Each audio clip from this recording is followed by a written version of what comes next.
रीवा जिले के भूमाफिया के हौसले इतने बुलंद है कि मध्य प्रदेश शासन की भूमि का नाला और नल को पाट कर समतल कर दिया और उक्त नाला की भूमि पर रोड बना के प्लॉट बनाकर बेच दिया गया। इसके संबंध में लिखित शिकायत पूर्व में बीके माला एडवोकेट द्वारा कमिश्नर रीवा संभाग, रीवा कलेक्टर, रीवा नगर निगम कमिश्नर से की गई थी।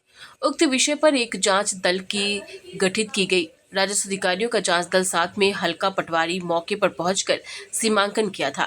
जमीन के सीमांकन प्रतिवेदन में उल्लेख किया गया कि मध्य प्रदेश शासन ने नाला भूमि पर कब्जा किया गया, जिसका प्रतिवेदन कलेक्टर रीवा को भेजा जा चुका है, परंतु उक्त विषय पर कोई भी कार्यवाही संबंधित के विरुद्ध नहीं की गई।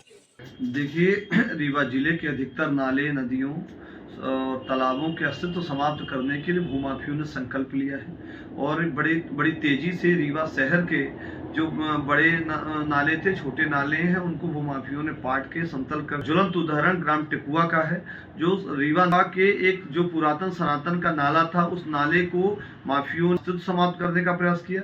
फिर उसके बाद प्लाटिंग करके, अवैध प्लाटिंग करके उन्होंने विक्रय किया, जिसकी नगर निगम से परमिशन नहीं है।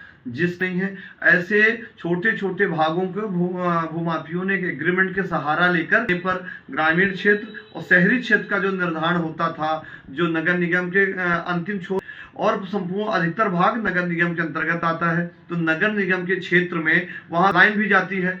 उस लाइन के क्षेत्र को भी भूमाफियों ने बेच दिया है।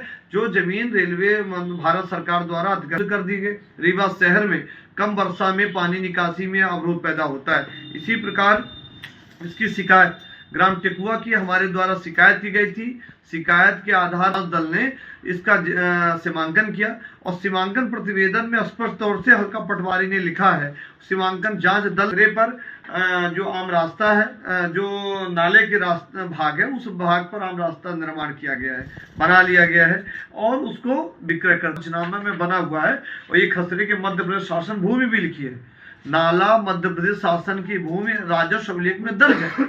उनके साथ में उस समय पटवारी हल्का क्या कर रहे थे, जब उन्होंने नक्शा वो नामांतरण किया, जब प्लाटों का नामांतरण कर रहे थे, पटवारी इस्तलावी कर रहे थे, पटवारी प्रतिवेदन नामांतरण हेतु दे रहे थे, तो क्या किया गया था। इस प्रकार रीवा शहर की अधिकतर नदी, नाले और नाले की भूमियों को समतल करके मध्य प्रदेश शासन के विक्रय किए जा रहे। ये माफियों का रीवा में कारनामा है। लगातार हम रीवा की जमीन बचाने के लिए, रीवा के आम रास्ता रिकॉर्ड में दर्ज करने के लिए सरकार से बात कर रहे हैं, जिला प्रशासन से बात कर रहे हैं कि रास्ता पहले दर्ज किया जाए। अवैध जितनी प्लाटिंग रीवा शहर, रीवा जिले और रीवा ग्रामीण में हो रही है, उसमें हम रास्ता दर्ज नहीं है, न्यायालयीन मुकदमे चल रहे हैं। तो इसलिए हम सरकार से आग्रह कर रहे हैं, शासन जिला प्रशासन से आग्रह कर रहे हैं कि इसका ज्वलंत उदाहरण टिकुआ है कि टिकुआ की भूमि पर अवैधानिक तरीके से कब्जा हुआ, जिसका प्रतिवेदन कलेक्टर रीवा को 19/5/2025 को भेजा गया, पर आज दिनांक तक इस पर कोई कार्रवाई नहीं हुई।